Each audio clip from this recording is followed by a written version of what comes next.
take a look at a model of a typical suspension bridge you see here. This model consists of two main cables. The cables are anchored out here on the ends.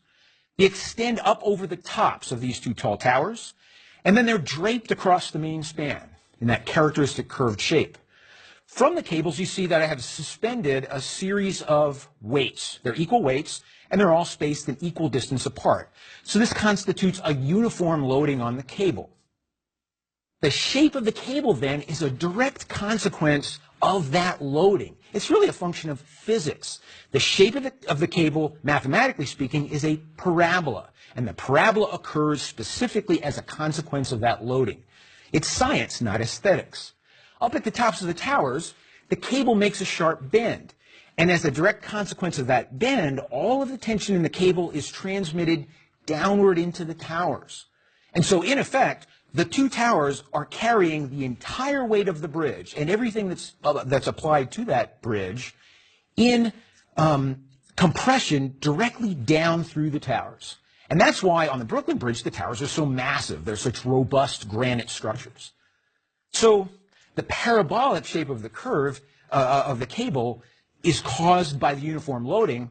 What happens if the loading isn't uniform? What happens, for example, if a vehicle, a heavy vehicle like a train or a heavy truck, is crossing the span?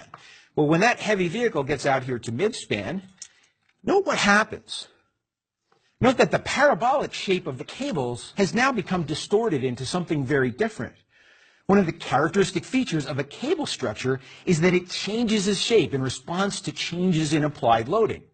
Well, that's all well and good, but if this is a functional suspension bridge, we have a problem, because that sort of distortion in the cable also caused a significant downward deflection of the deck that the vehicles are driving across.